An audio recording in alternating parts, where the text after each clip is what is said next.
Oke, semuanya selamat malam. Halo, selamat malam. Selamat malam. Selamat Malam. datang. Selamat datang di acara sharing 7 menit. Kemarin kan sharing 5 menit, sekarang sharing 7 menit. How's your day? Gimana nih yang pada kerja, pada kuliah, semuanya lancar? Cek Lancar, aja alhamdulillah. technically. Sehat ya, WFH, sehat semuanya. Jangan lupa gear-nya dipakai, gear kesehatannya dipakai. Jangan lupa 3M ya. Oh jadi kayak Anis. Ya pokoknya tetap sehat aja semuanya, tetap jaga kondisi, even kita ada di acara online kayak gini, tapi tetap jaga kondisi ya teman-teman semua.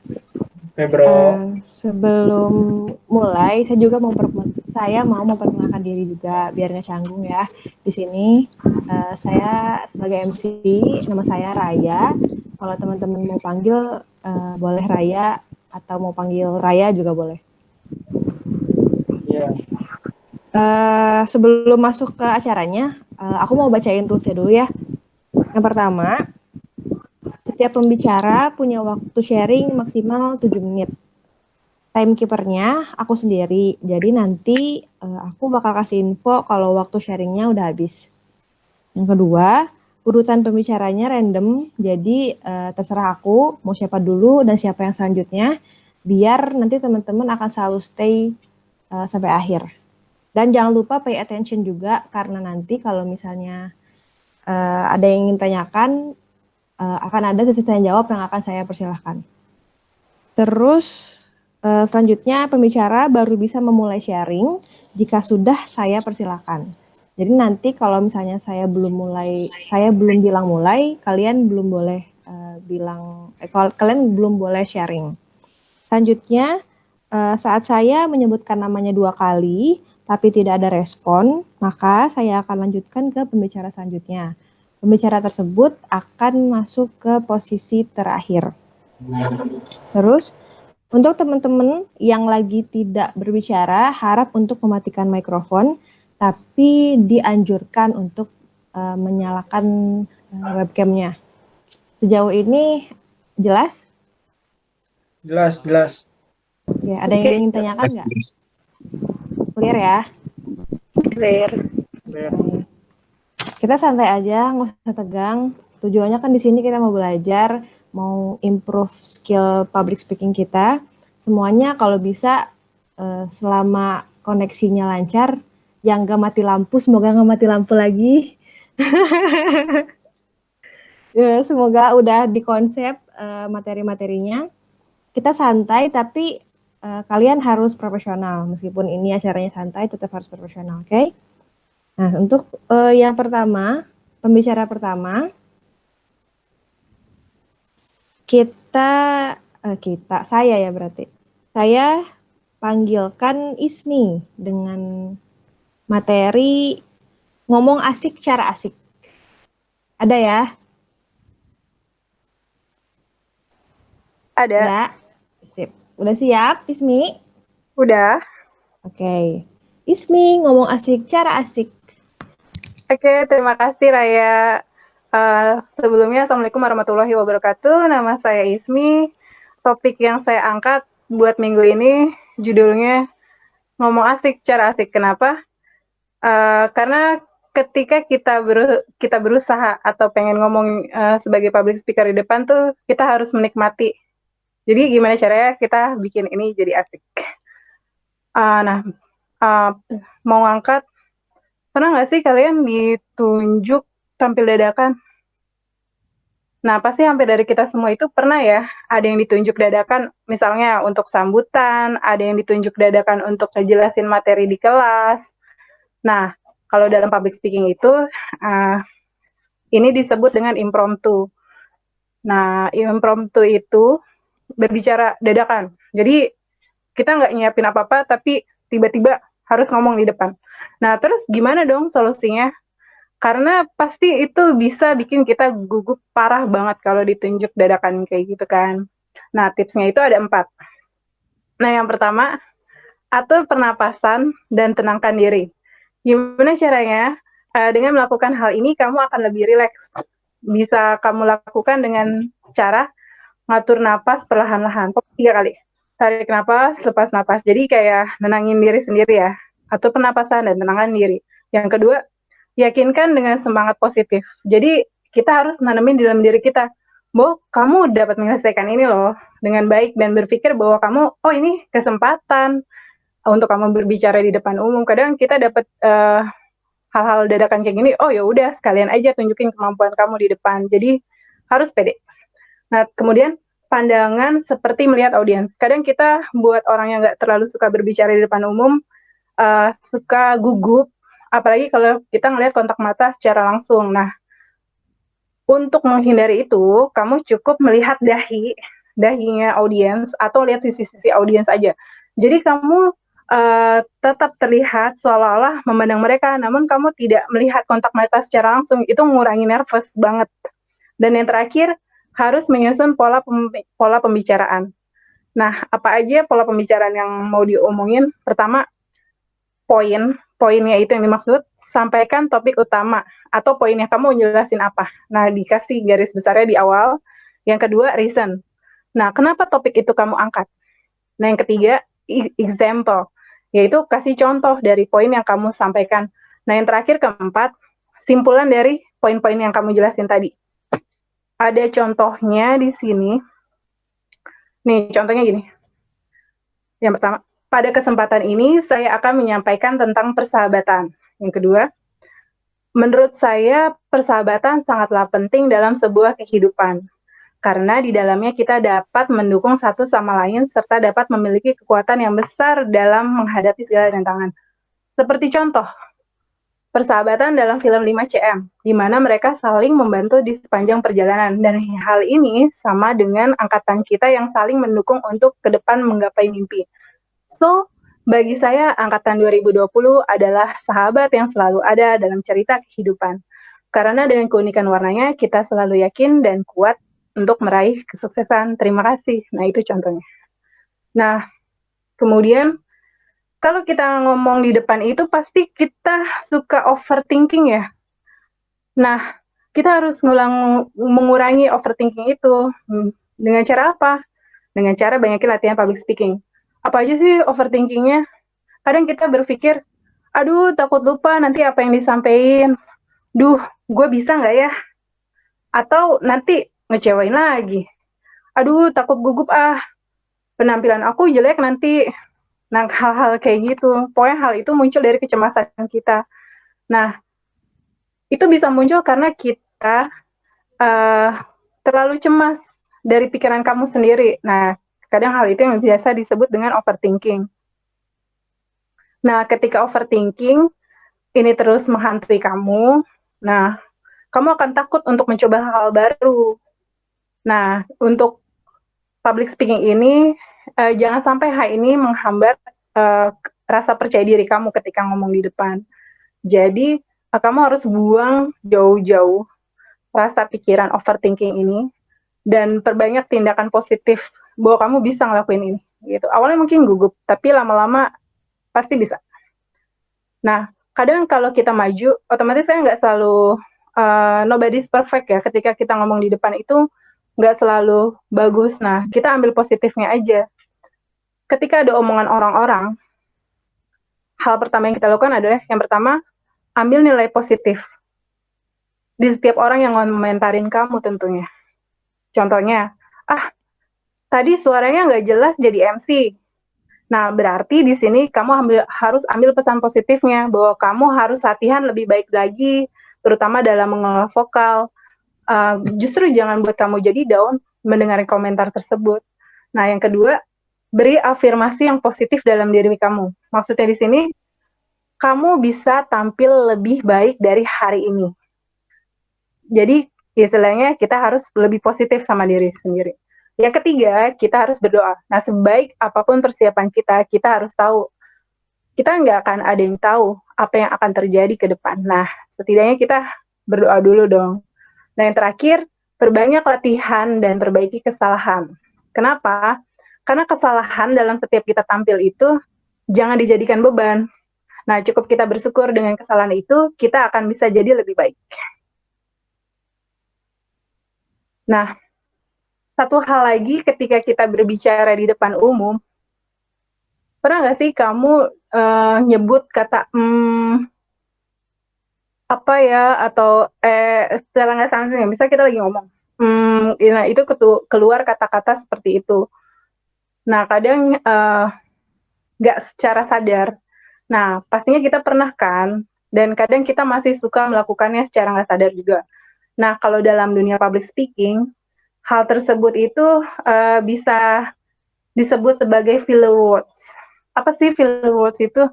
Itu kata yang terucap ketika kamu sedang berpikir, namun secara tidak sadar kamu pun ikut bersuara. Nah, gimana sih cara mengatasinya? Nah, untuk mengatasinya, kamu dapat melakukan jeda atau berhenti sebentar. Jadi, kamu bisa berpikir selama 2-3 detik. Nah, jadi kamu cukup diam saja dan tidak mengeluarkan suara. Atau bisa juga sambil kamu tersenyum. Kadang kita kan suka bingung, kata selanjutnya apa ya? Nah, itu bisa diganti dengan kamu cukup diam aja. Gitu. Nah, terusnya, hal yang paling sering kita temukan lagi itu, bisa nggak sih saya introvert? Iya? Waktunya udah habis ya, tepuk tangan dulu dong. Oke. Iya, terima kasih. Mohon masukannya ya untuk topik saya hari ini. Terima kasih semuanya. Assalamualaikum warahmatullahi wabarakatuh. Waalaikumsalam warahmatullahi wabarakatuh. Ya tepuk tangannya kedenger gak sih? Aku ngeplay di YouTube. Nah, tadi ada topik ngomong asik cara asik. Nah, buat teman-teman yang masih kita akan selalu belajar sih. Mau teman-teman yang masih belajar atau emang udah ngerasa expert. Nah, kira-kira nih dari teman-teman memposisikan teman-teman sebagai penonton, ada saran nggak buat Ismi? Apa sih tadi yang kurang atau apa sih tadi yang harus ditambahin lagi atau mungkin ada kesan dari Kak Ismi? Satu deh, ada saran gitu atau ada pertanyaan untuk Kak Ismi? Ada yang mau tanya atau mau ngasih saran? Mau tanya boleh deh. Oh, boleh. Boleh. Okay. Kalau tadi kan kata Kasmi semakin banyak kita latihan itu mengurangi kita jadi lebih improvisasinya lebih bagus gitu. Terus Iya. keadaan hal tak terduga jadi lebih kita bisa ngatasin. Nah, cuma kesempatan yang kita dapat kadang untuk bicara di depan umum nggak banyak gitu. Kebetulan aja kita beruntung ada wadah ini. Dan mungkin kita juga mau latihan di luar kesempatan yang didapat dan di luar wadah ini. Nah, itu gimana sih Kak? Kita bisa latihan di luar bener public speaking beneran. Latihannya gimana? Kalau misalnya kita sendiri atau ya keterbatasan kesempatan. Pertanyaan saya begitu. Kadang kan kita suka ngerasa keterbatasan kesempatan ya. Maksudnya buat nyalurin kayak gini kan ada komunitasnya gitu ya Kak, maksudnya ya. Iya benar. Kadang kita harus aktif, kadang nggak cuma dalam satu komunitas aja. Kan ada beberapa komunitas ya. Misalnya yang sekarang Kak Kamil ya, bener kan? Kak Kamil pernah ikutin, ada nggak sih ikutan ini Kak, kayak nggak cuma ikutan di Extreme Public Speaking, kadang kita ikutan di komunitas yang ada apa sih kelompok-kelompok belajar yang buat kita diskusi. Nah, kadang ada yang bisa kayak gitu. Nah, dari situ kan kalau kita diskusi itu kita jadi bisa ngomong ya. Nanti kan kayak saya pernah ikut kelas tapi Inggris ya. Britzone, pernah dengar nggak sih? Kok jadi promosi klub lain ya? Maksudnya the simple kayak gini, kita ikut nggak cuma hanya dalam satu organisasi atau satu komunitas. Dari situ kita bisa belajar gimana kita presenting di depan orang lain dengan ide-ide kita yang bisa diterima sama orang. Nah, kalau misal pun kita keterbatasan, kita tidak join dengan komunitas lain, mungkin kita bisa latihan pakai HP. Sesimpel itu sih. Misal kita mau sekarang tuh lagi trendingnya bikin segala sesuatu di sosial media kayak Instagram atau mungkin TikTok atau mungkin YouTube. Kadang kita bisa ngasih tips gitu kan. Nah, kita anggap kita storytelling. Nah, kita coba bikin video, kita upload. Nah, kadang kayak gitu bisa bikin kita jauh lebih pede sih, gitu. Kalau misalnya kita nggak mau ikutan komunitas ya, kadang kita ngecek, kita bikin video sendiri atau kita bercermin nih, terus kita ngomong. Nah, itu kadang simple sih. Nah, tapi itu ngebantu banget kita buat ngebangun rasa percaya diri. Nah, dari situ kan kita improvisasi gimana kita bisa ngeliat di cermin ekspresi kita, cara kita penyampaian, secara ekspresi, secara mimik, terus kayak intonasi nada suara, kayak kita ngomong sama anak kecil, beda dong pasti intonasinya sama temen yang seumuran, kayak gitu. Nah, terus kayak kita ngangkat topik nih, misal kita mau bikin sesuatu yang mau kita post di Instagram ataupun di YouTube. Biasanya kalau kita ngeliat influencer itu nyesuaiin sama konten apa yang mau mereka bikin dan sasarannya buat siapa, gitu. Itu aja sih, Kak. Mungkin ada masukan lain? Itu tadi jawabannya Kak Kamil. Gimana? Udah puas sama jawaban dari Ismi? Ya benar juga sih masuk itunya jawabannya. Udah tercerahkan sih. Makasih banget. Tercerahkan. Kita sama-sama belajar. Udah kayak Enggak sama-sama belajar juga soalnya, Kak. Tercerahkan udah kayak dikasih nasihat sama Habib Rizik ya. Aduh, beda itu konten. Ya, terlalu banyak ini atas sarannya, atas tips dan triknya. Semoga bisa diterapkan sama kami atau sama teman-teman yang lain. Terima kasih banyak Kak Ismi atas topiknya di Ngomong Asik Cara Asik. Iya, sama-sama. Terima kasih semuanya. Ya, sama-sama. Itu tadi satu topik dari Kak Ismi. Kita langsung lanjut aja ke topik lainnya. Itu untuk selanjutnya ini ada Mila, ada nggak sih? Oh, Mila nyusul ya? Ada. Oh, ada. Yaudah nggak apa-apa Mila, nafas dulu aja. Baru datang ya, masih ngos-ngosan. Tadi habis ngobrol sama Bapak Kos. Gimana di... Yaudah nggak apa-apa Mila, boleh touch up dulu. Sekarang untuk selanjutnya boleh sama Vina. Vina ready nggak? Oke. Vina udah ready, udah touch up? Udah nyiapin poin-poin untuk disampaikan malam ini? Ya gitu deh. Oke, kalau gitu. Coba Vina ya. dengan keunikan wanita bisa dimulai sekarang. Assalamualaikum warahmatullahi wabarakatuh. Waalaikumsalam. Terima kasih Raya atas kesempatannya. Sharing kali ini aku mau sharing-sharing aja sih tentang keunikan wanita. Jujurnya ya, aku sebagai wanita bangga banget gitu kan diciptain sebagai wanita gitu. Karena wanita itu punya kata-kata ajaib kalau menurut aku nih. Misalnya kayak kata-kata aku nggak apa-apa kok gitu. Padahal kata-kata nggak apa-apa itu dalam hatinya tuh tersakiti atau gimana gitu. Ada sesuatu. Jadi kayak kebalikannya. Terus yang kedua, kata-kata terserah. Itu banyak wanita yang bilang terserah. Padahal dia tuh tahu apa yang mau dia omongin, apa yang dia mau kemana gitu. Tapi saking harusnya dimengerti gitu, makanya dia sampai ngomong terserah gitu. Tapi kadang kalau misalnya orangnya atau pasangannya yang nggak ngerti, ujung-ujungnya jadi marahan gitu kan. Tapi aku sendiri gitu ya, kalau misalnya itu lebih enak tuh yang saling ngerti gitu kan, apa yang aku rasain diomongin gitu. Tapi mayoritas wanita itu kadang-kadang ya kayak gitu. Kadang-kadang yang terserah, aku nggak apa-apa kok gitu, aku baik-baik aja. Padahal itu semuanya tuh kayak sebaliknya gitu kan. Nah, sebagai wanita, kita juga wanita itu punya ingatan yang kuat. Setiap kesalahan orang yang udah nyakitin kita, pasti kita selalu inget gitu. Kalau pribadi pengalaman aku sendiri sih kayak gitu kan. Cuman untuk kedepannya gitu kan, kalau misalnya jadi wanita itu emang bisa juga kayak wanita itu atau seorang ibu juga bisa ngegantiin kayak misalnya suaminya meninggal, si istri ini bisa jadi sekaligus jadi ayahnya, jadi pencari nafkah, ngurusin anaknya, jadi bisa kerja double gitu kan, kalau sebagai kelebihan wanita juga gitu kan istilahnya. Nah, aku nggak akan lama-lama sih sharingnya, cuman inti-intinya emang kebanyakan mayoritas wanita itu kayak gitu.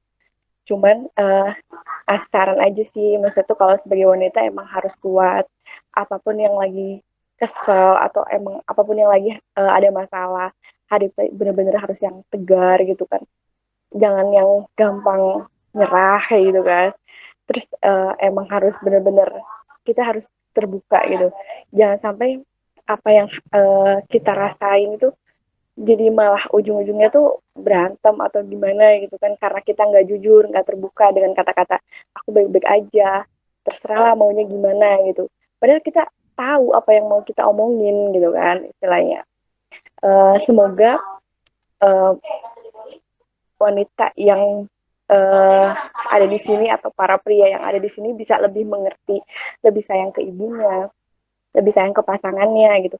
Karena emang wanita tuh emang lembut ya, maksudnya tuh nggak bisa disakitin gitu aja gitu. Intinya tuh kita juga sebagai wanita emang harus mandiri, itu pasti harus benar-benar tegar, apapun yang terjadi masanya udah hadapi gitu kan. Jangan benar-benar, jangan gampang nyerah, jangan gampang nangis gitu kan, istilahnya kayak gitu. Udah sih sharing aku tentang keunikan wanita dengan kata-kata ajaibnya kayak gitu aja. Yang pasti kita benar-benar sebagai wanita emang harus benar-benar gak boleh nyerah, harus benar-benar mandiri, apapun yang terjadi emang harus kita hadapin, harus tegar gitu istilahnya. Oke, makasih banyak semuanya. Gitu aja, Raya. Apaan lu dong? Yeay. Mungkin karena aku juga perempuan ya, jadi aku totally relate sama materinya. Parah, relate banget. Nyata sih sebenarnya. Tapi tadi di materinya tuh ada pesan-pesan juga sih buat laki-laki, bahwa laki-laki juga nggak boleh apa tuh, Naufal senyum-senyum, dia kayaknya merasa ya. Jadi emang harus saling ngerti gitu. Tapi kadang-kadang pengalamannya kayak gitu, ujungnya berantem ya. Terserah mau makan apa, terserah gitu kan. Padahal udah tahu mau makan ayam gitu. Kayak gitu. Tuh. Ya berarti intinya jujur lah ya, intinya jujur gitu, harus maunya kayak gimana biar laki-laki juga nggak pusing ya, nggak laki-laki. Iya, bener-bener. Nah, tadi itu ada materi keunikan wanita dari Kak Vina. Mungkin ada teman-teman ada yang pengen tanya atau mungkin saran atau mau tips dan triknya menjadi wanita tegar dari jadi ibu, jadi istri juga sambil kerja juga gitu kan. Atau mungkin Naufal, kayaknya kok cuma Naufal doang ya yang buka, cowoknya yang buka kamera cuma Naufal ya? Atau ada yang pengen kasih saran atau mau tanya sesuatu ke Vina? Aku mau dong, Kak Vina. Boleh. Aku jadi ngikutin pakai kacamata toh. Yang lain pada pakai kacamata, ya udahlah aku pakai aja. Kan kalau wanita itu kan ciri ya. Ya gitulah, harus ada keunikan kayak gitu. Tapi kalau pengalaman pribadi gitu, Mia itu insecure banget gitu sama diri kita sendiri. Sama diri Mila sendiri gitu. Terus itu ada tips and triknya dia sih biar kita itu nggak insecure. Kayak gitu. Soal kepercayaan diri ya. Iya. Kadang sebenarnya aku juga nggak pede ya. Misalnya contoh nih ya, aku gendut gitu kan. Lihat orang yang langsing tuh, aduh gitu kan. Gimana gitu. Iya, aduh. Iya kan? Berasa banget. Cuman kalau misalnya kita nggak ngehargain diri sendiri, yang paling utama tuh harus terima apa adanya gitu. Biar kita di hatinya tuh nggak beban gitu. Kita terima apa yang kita milikin, apa kelebihan kita, apa kekurangan kita. Intinya ya kita harus terima apapun yang Tuhan kasih buat kita gitu istilahnya. Jadi emang di hatinya tuh jadi nggak beban. Kayak aku misalnya aku gendut ya, bener-bener nggak pede banget, pakai baju ini salah, itu salah ya kan. Lihat yang lain, ya ampun baju apapun juga masuk gitu loh. Terus akhirnya aku sebenarnya dulu juga nggak pede. Cuman aku punya temen lebih gendut dari aku. Dia benar-benar rambutnya ngembang, pokoknya tuh enggak banget deh. Tapi setiap dia pakai baju apapun tuh selalu cocok. Padahal bajunya nggak nyambung. Atasnya gede, bawahnya juga gitu kan nggak nyambung. Tapi dia pede, di foto bagus. Terus aku pelajarin, aku tanya dia, ya gitu. Harus benar-benar terima apa adanya gitu diri kita ya. Intinya sih kuncinya dari situ. Kalau menurut aku pribadi ya gitu. Itu aja sih Mil.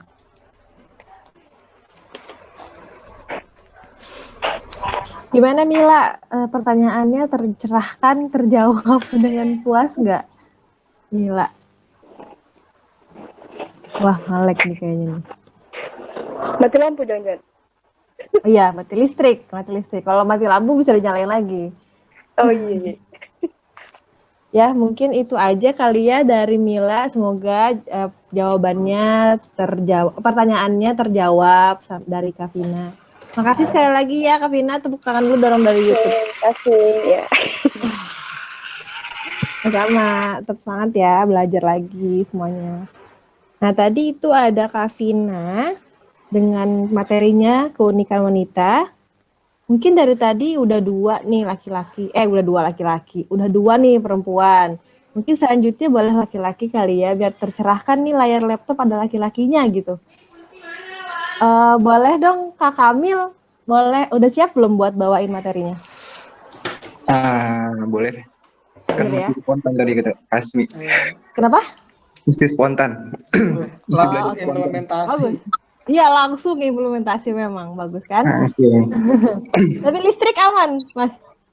Kebetulan tadi nggak ada sih. Nggak ada mati listrik. Oh, alhamdulillah. Berarti semoga lancar ya 7 Semoga menit ke lancar. depan. Oke. Kak Kamil dengan patos dalam public speaking dimulai dari sekarang. Bismillahirrahmanirrahim. Assalamualaikum warahmatullahi wabarakatuh. Waalaikumsalam. Salam sejahtera untuk kita semua. Halo nih teman-teman Extreme Public Speaking. Nah, pada kesempatan kali ini saya akan seperti yang dibilang MC berbicara mengenai patos dan public speaking. Nah, kalau teman-teman masih ingat, minggu lalu itu saya bicara mengenai pilar pertamanya, yaitu ethos. Nah, sekarang saya mau bicara pilar keduanya, yaitu patos. Kata patos ini itu mewakili perasaan atau emosional. Nah, jadi kata kuncinya itu adalah perasaan. Kata kuncinya adalah perasaan. Nah, menurut pendapat para ahli retorika atau ilmu public speaking, pendekatan yang efektif dalam mencapai tujuan public speaking adalah dengan pendekatan perasaan. Tujuan public speaking diantaranya itu misalnya tujuannya untuk mempengaruhi audiens atau misal mengajak audiens atau meyakinkan, misalnya kita mau jualan atau kita meyakinkan untuk memilih kita, atau tujuannya juga seperti sharing ini, edukasi, atau juga misalnya seperti motivator, menginspirasi.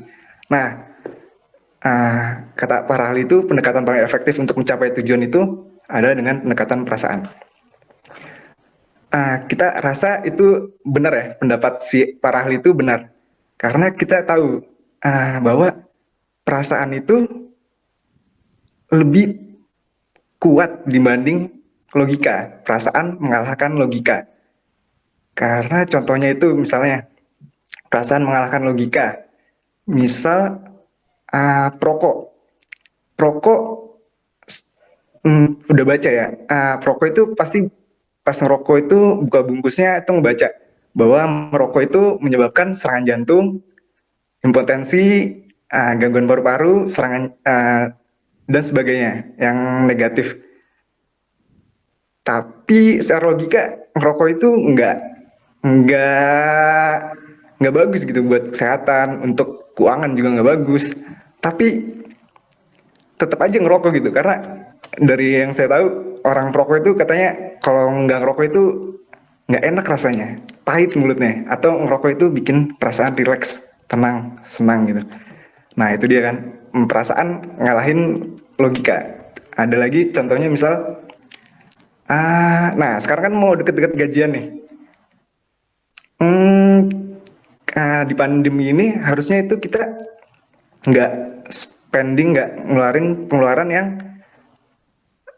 di luar logika atau berlebihan. Harusnya kan kita di pandemi ini kita harus hemat-hemat yang kebutuhan yang penting aja yang dibutuhkan, atau kita tabung untuk keperluan yang tak terduga. Tapi mungkin aja kita tergoda gitu, wah ini lucu, wah ini diskon, akhirnya kebawa perasaan, akhirnya beli barang itu, padahal kita harusnya nggak beli. Nah, perasaan mengalahkan logika. Contoh kedua tuh. Nah, ada lagi contoh yang itu kan tadi mengandai-andai. Nah, saya sendiri ngalami nih, mengamati. Jadi pas di kantor saya itu ngadain kompetisi bisnis. Nah, di situ waktu itu acara finalnya. Di situ ada juri, para juri dan para finalis. Nah, ada satu yang berkesan bagi saya. Nah, satu ini menurut saya bisnisnya biasa aja gitu. Bisnisnya cuma bisnis es krim. Nah, tapi pas presentasi bisnisnya itu kena banget.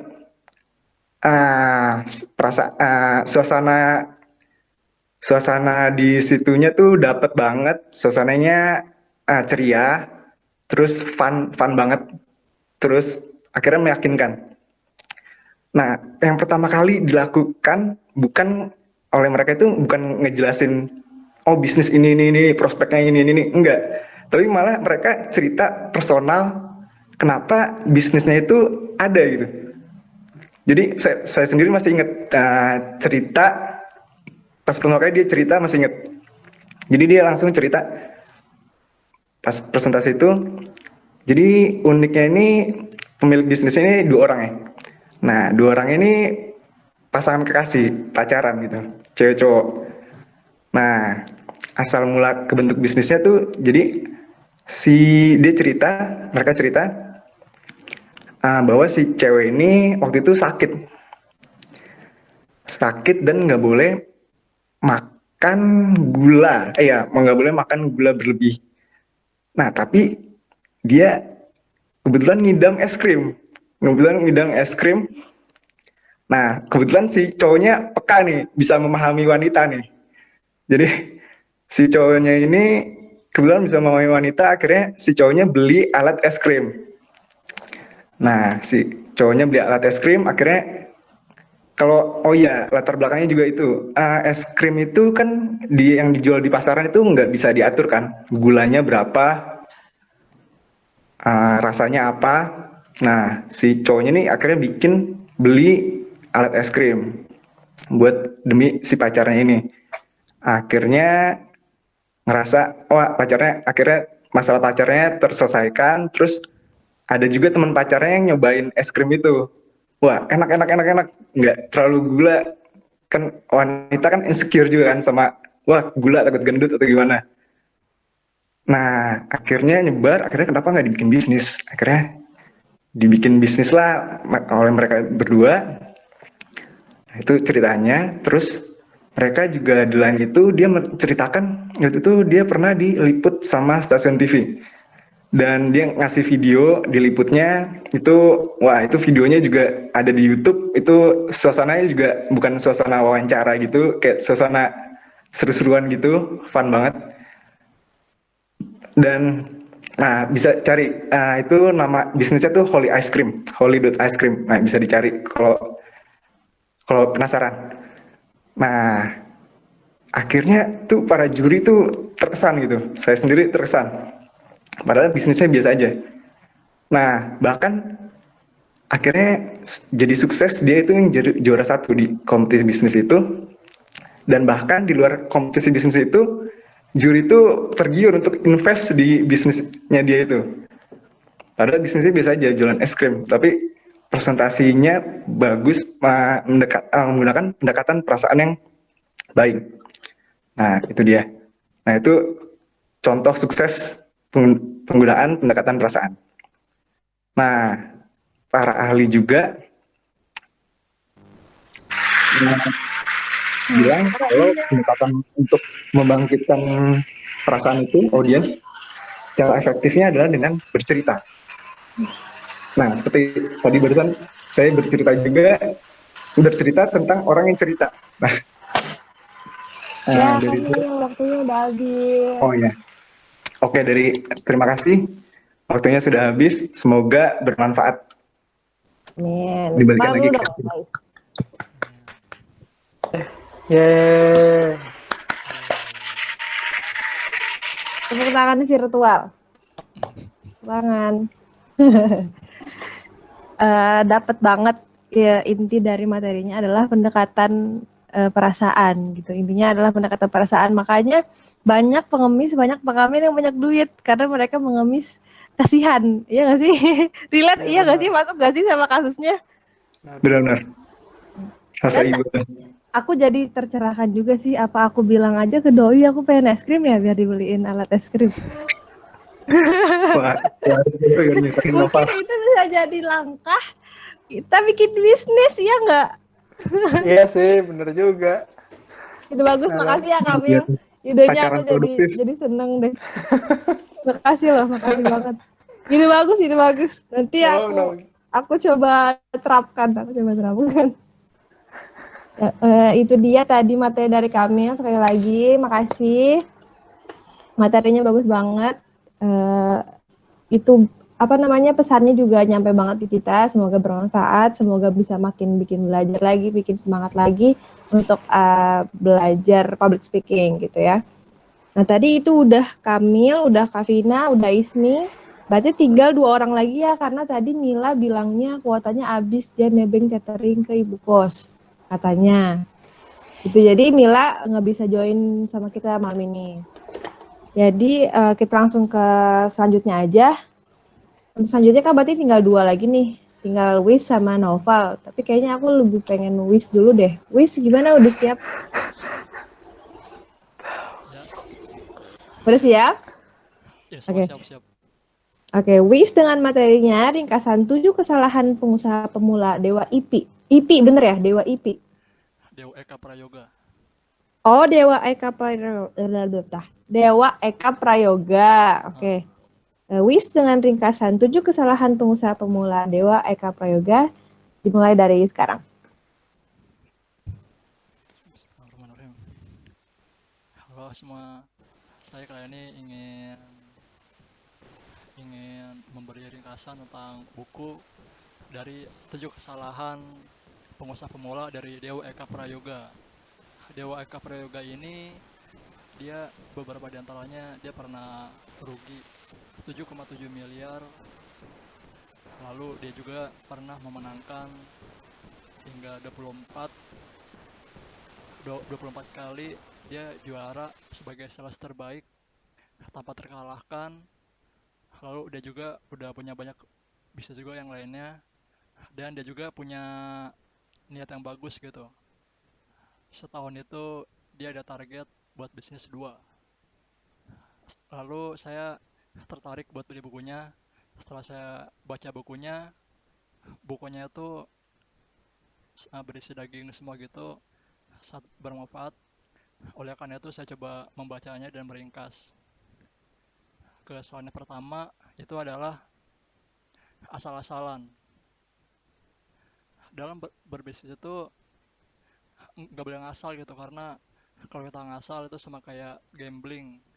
Minimal kita ada pengetahuan gitulah, karena ada bedanya nih. Gambling itu nggak sama dengan risk taker. Kalau gambling itu kita sama sekali kita nggak tahu apa resikonya. Kita ngelakuin itu, kalau kita rugi kita langsung bangkrut, bener bangkrut. Kalau kita menang, kita menang. Cuman kalau kita jadi risk taker, itu kita mengetahui resikonya seperti apa.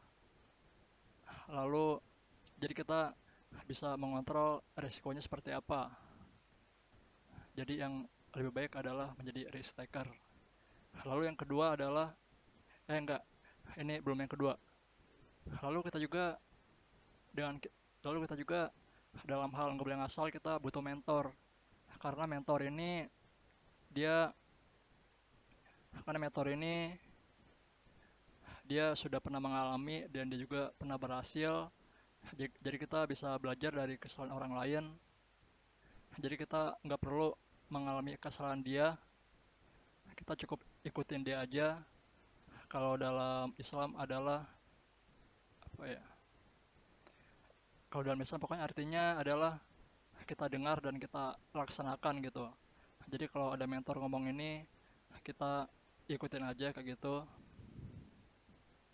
Pokoknya syaratnya jadi mentor adalah dia pernah mengalami, lalu yang kedua adalah bidang bisnis sama, lalu yang ketiga adalah terbukti berhasil. Lalu kita berlanjut ke kesalahan yang kedua. Kesalahan kedua adalah ikut-ikutan. Misalnya kita kan ini ngelihat orang yang berhasil 7 miliar gitu kan. Misalnya dia jualan es krim, lalu kita ikutin dia jualan es krim, jualan apalah. Tapi pas kita ikutin, tapi kita gagal tuh. Nah itu kita ikutin cuman yang kelihatannya doang.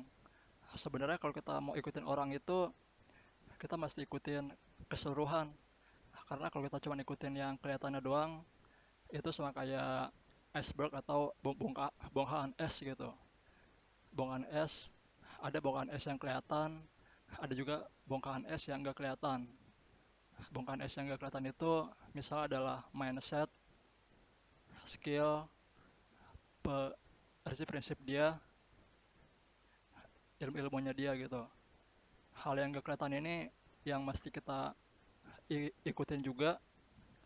Jadi karena yang kelihatan ini tergantung sama yang nggak kelihatan ini. Jadi kalau misalnya kita mau ikutin dia, kita mesti tahu juga nih prinsip dia kayak gimana gitu, biar kita ikutinnya keseluruhan. Sekarang kita berlanjut nih ke kesalahan yang ketiga adalah gampang percaya. Kita jangan percaya sama karyawan 100%. Kalau kita nggak mau bangkrut gitu. Karena dulu di bukunya tuh bercerita karena dia terpercaya sama karyawannya, jadinya karyawannya tuh dia buat bisnis cloningannya mirip banget, jadinya jadi muncul pasien yang baru gitu. Jadi lalu tips-tipsnya adalah misalnya kita baru buka usaha, kita jangan takut untuk menjadi single factor. Jadi kita mesti buat dulu semuanya, kita mesti ketahui dulu semuanya gitu. Kita mesti tahu dulu semuanya. Taruh ya.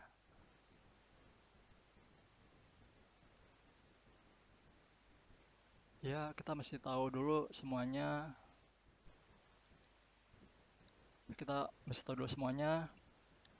Lalu misalnya nih ada satu bagian yang hilang gitu, kita bisa membackup-nya gitu.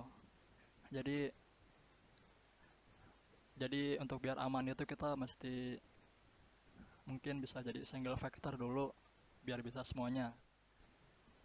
Lalu kesalahan yang keempat adalah ingin cepat. Bisnis itu adalah proses. Kalau kita ingin cepat, misalnya kita mau langsung berhasil, cuman kita nggak tahu ilmunya nih, itu ya bisa aja gagal gitu. Cuman seperti yang di buku ini bilang, bisnis itu adalah proses. Proses pertama adalah starting, lalu running, lalu yang ketiga adalah growing. Yang pertama starting itu ada dua hal. Itu adalah value produknya apa, lalu penjualannya gimana. Misal dua komponen ini yang udah berhasil, lalu kita masuk ke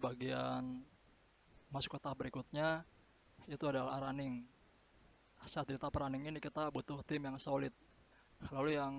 Lalu juga kita mesti membuat sistem gitu biar bisnis tersebut autopilot.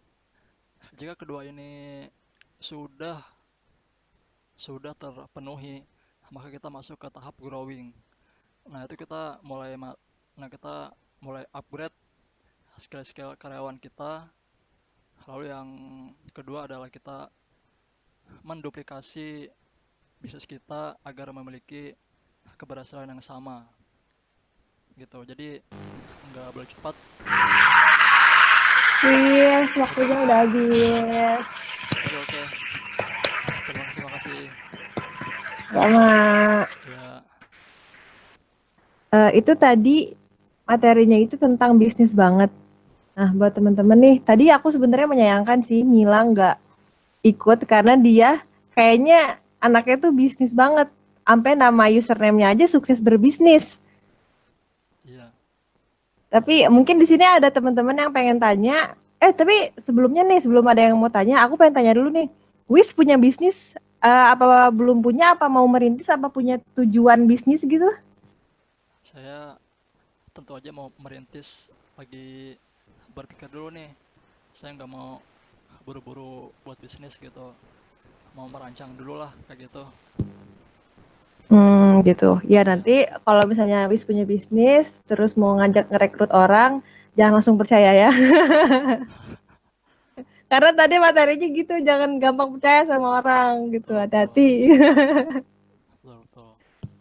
Ya, tapi seenggaknya kalau mau buat bisnis, jadi kan udah punya dasarnya gimana, udah tahu kesalahan-kesalahan orang. Mungkin jadi Wis menjadikan seorang, siapa tadi namanya, Dewa itu mentor kali ya, belajar banyak dari kesalahan dia, ya nggak? Iya, betul.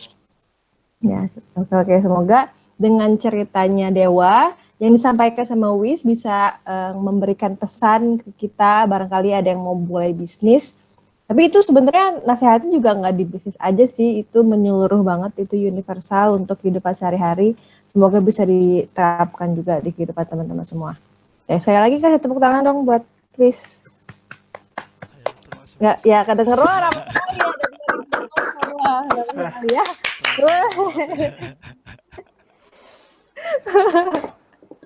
Nah itu tadi Wis dengan materinya ringkasan dari 7 kesalahan pengusaha pemula. Nah berhubung itu dia Wis ini adalah pengais bungsu, apa ya pengais bungsu teh?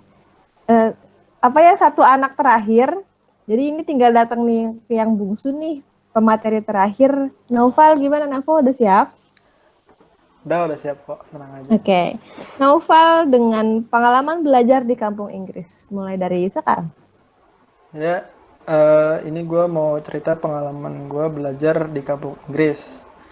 Tapi yang mau gue ceritain ini agak keseluruhan juga sih, nggak cuma pengalaman belajarnya aja.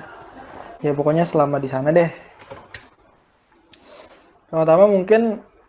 Pertama-tama mungkin masih banyak yang belum tahu apa pada tahu nih soal kampung Inggris. Soalnya ada beberapa orang yang memang belum tahu, jadi gue kasih tau dulu aja ya. Kampung Inggris ini terletak di Pare di Kediri, Jawa Timur. Nah, gue pertama kali tahu kampung Inggris ini pas kelas 3 SMA dari kakak kelas yang kesana. Setelah tahu dari kakak kelas waktu SMA, gue udah punya niat untuk kesana. Cuman akhirnya baru kesampaian pas kuliah. Jadi waktu itu liburan kuliah gue kesana selama sebulan. Gue ke kampung Inggris tuh 2 kali. Pertama liburan kuliah, kedua setelah lulus kuliah. Jadi pas masih kuliah tuh liburan sebulan gue ke kampung Inggris. Setelah lulus kuliah itu 2 bulan ke kampung Inggris, jadi totalnya 3 bulan.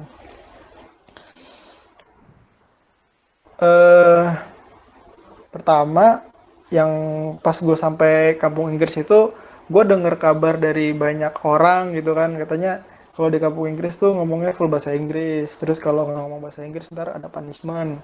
Bahkan katanya kalau misalnya kampung Inggris tuh ngobrol sama tukang-tukang yang jualan di sana, dan pokoknya orang-orang yang di sana tuh ngomong pakai bahasa Inggris. Setelah gue sampai sana, ternyata tidak. Mereka masih pakai bahasa Indonesia semua. Apapun itu, tukang-tukang jualan, tukang apa kayak gitu, semua pakai bahasa Indonesia. Nah, di kampung Inggris itu, pokoknya sebelum ke kampung Inggris itu gue nyari tahu dulu, gue research dulu. Karena gue nggak mau sampai salah gitu loh pas di sana. Gue nyari tahu dulu di sana tuh ada apa aja, gimana.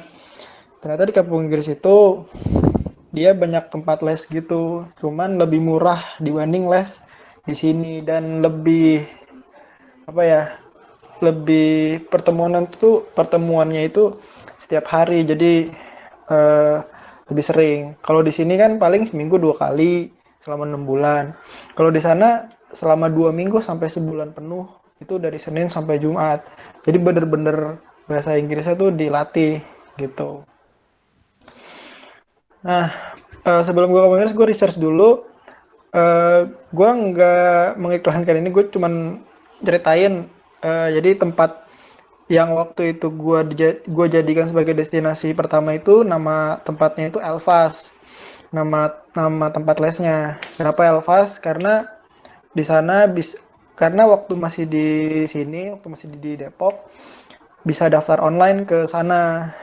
Nah, di Elvas itu selain ngambil kursusnya, gue juga ngambil asramanya, karena kan biar gampang gitu, tempatnya satu. Saat itu asrama sama kursusnya kurang lebih sejuta lah, ya sejuta lah budgetnya untuk selama sebulan. Dan gue ngambil paket waktu itu. Eh, Paketnya itu pokoknya gue ngambil dari basic. Dan saran gue sih emang kalau misalnya pengen belajar bahasa Inggris, mendingan ngambil dari basic dulu.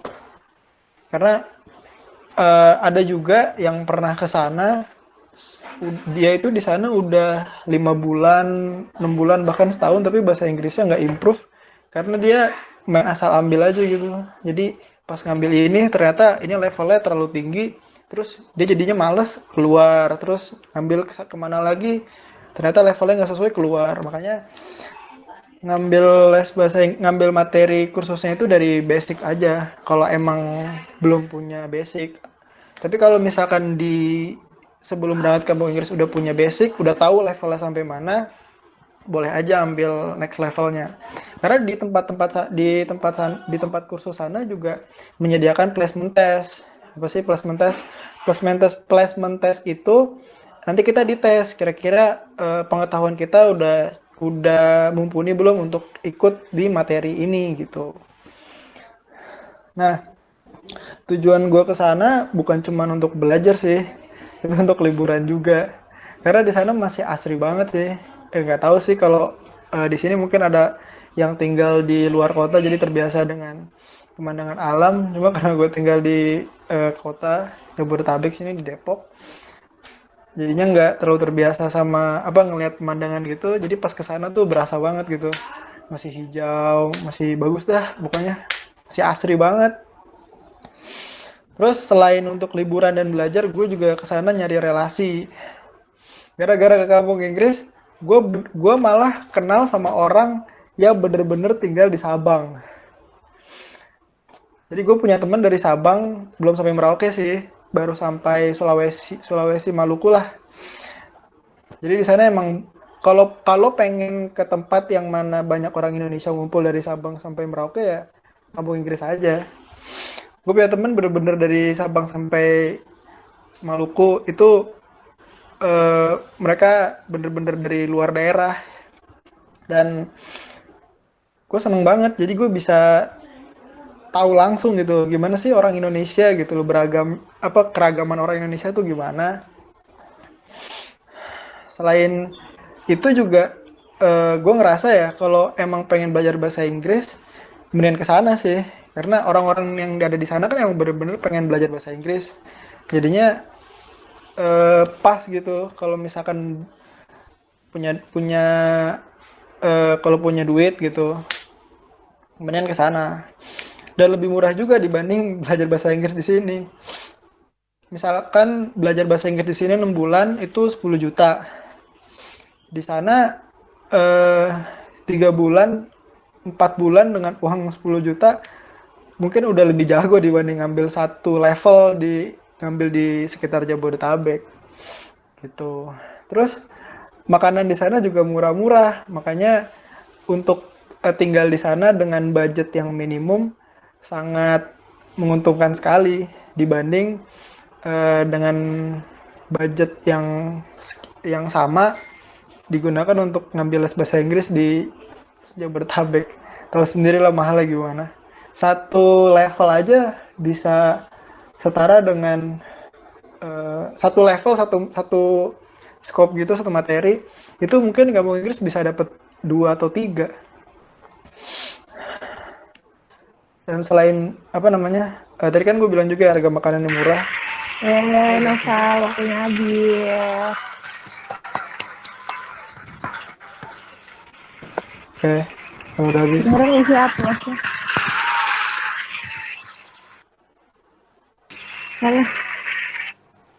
Ya tadi itu pengalaman ke kampung Inggris, tapi selama ke kampung Inggris relasinya berarti nggak sampai jadi dapat ada kerja gitu, bisa aja kan?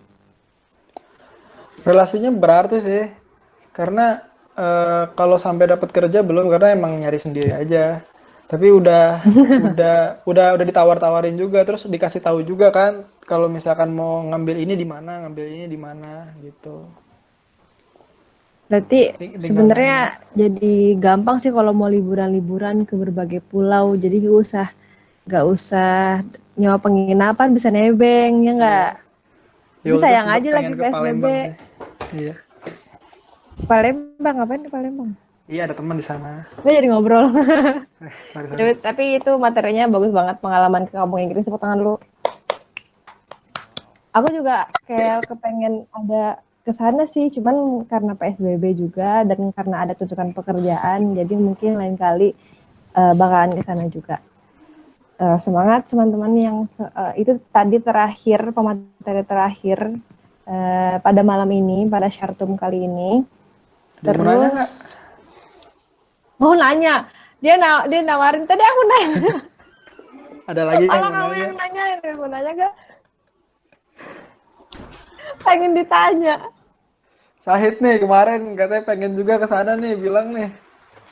Siapa? Kamil. Oh iya benar-benar. Oh, itu aman nggak sih Nova kalau di sana kosannya gitu? Kalau misalnya bawa-bawa barang-barang terus ada tindak kejahatan atau lingkungannya sehat atau enggak gitu, pergaulan bebas atau gimana? Lingkungannya sih sehat banget sih. Soalnya rata-rata orang yang ke sana tuh emang punya tujuan gitu, kayak ngambil bahasa Inggris, mau ngambil beasiswa atau mau masuk pelayaran atau mau eh, WHV di Australia atau mau ngambil penerbangan. Kayaknya rata-rata orang yang sana tuh orang-orang yang punya tujuan sih. Jadi lingkungannya udah kebentuk bagus gitu. Anak-anaknya asik-asik juga kok. Mereka seru-seru orangnya. Rekomen sih. Aku juga pengen sih ke sana.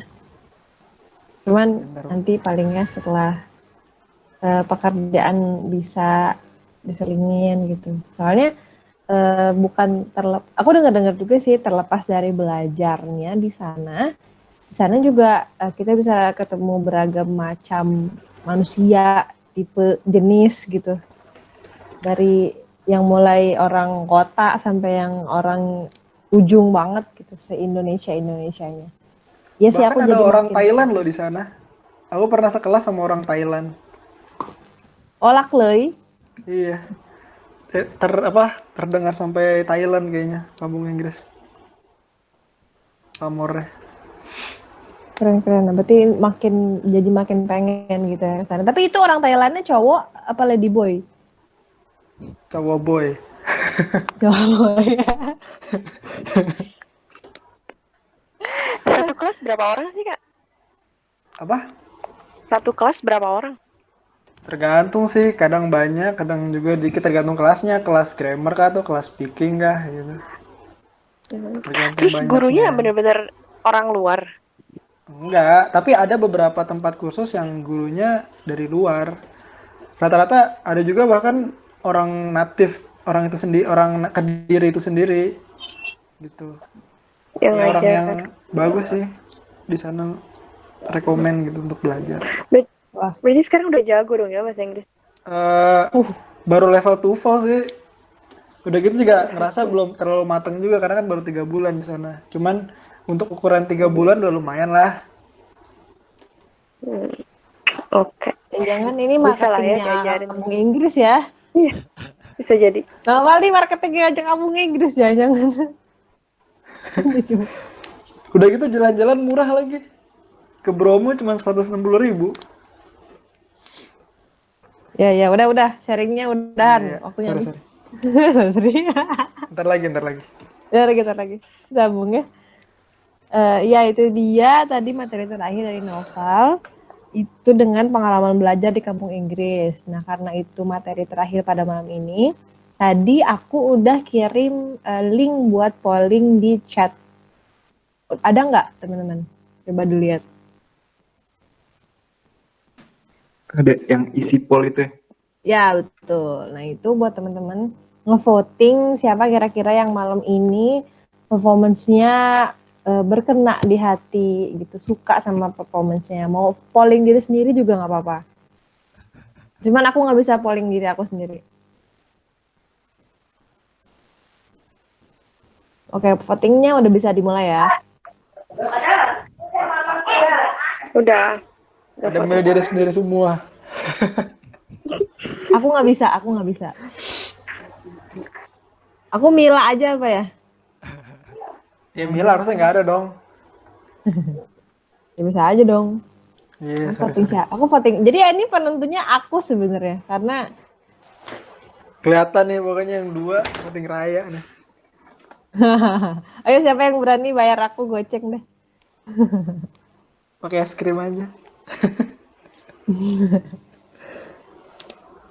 Gue buat tadi tuh siapa aja sih? Siapa aja? Apa aja?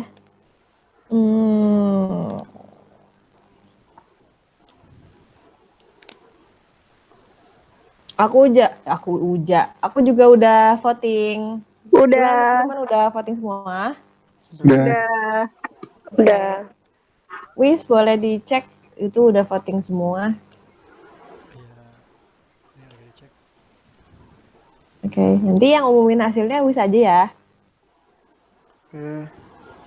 Aku nanti siapin upload di YouTube lagi.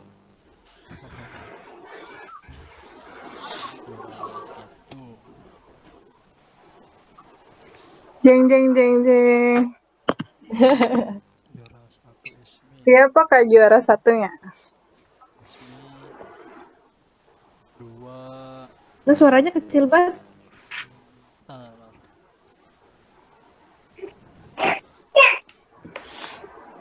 Juara 3 Noval. Wis nih gaming nih kayaknya nih.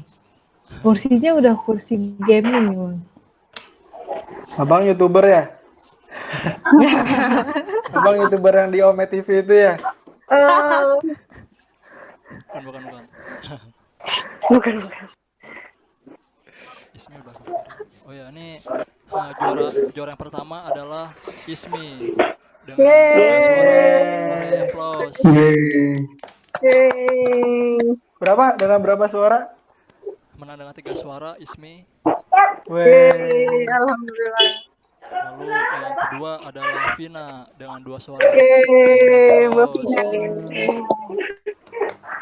Lalu yang ketiga adalah Noval dengan 1 suara. Weh. Noval. Mantap. Selamat buat para pemenang. Ya, terlepas dari yang di voting dan tidak memvoting, yang di voting selamat dan yang tidak dapat suara, tetap semangat untuk belajar lagi, latih lagi intonasinya, terus gerak saat bicara, gerak tangan. Soalnya itu gerak tangan tuh sebenarnya menarik atensi dari orang. Intonasinya juga naik turunnya gitu. Jadi biar teman-teman yang lihat, yang nonton, yang dengar itu asik dan nggak bosen gitu sama materi yang teman-teman bawa. Jadi pokoknya teman-teman tetap semangat, tetap belajar, sampai ketemu lagi di Sartum selanjutnya. Makasih Bakal semuanya. ada lagi kan? Minggu depan. Insya Allah. Oke.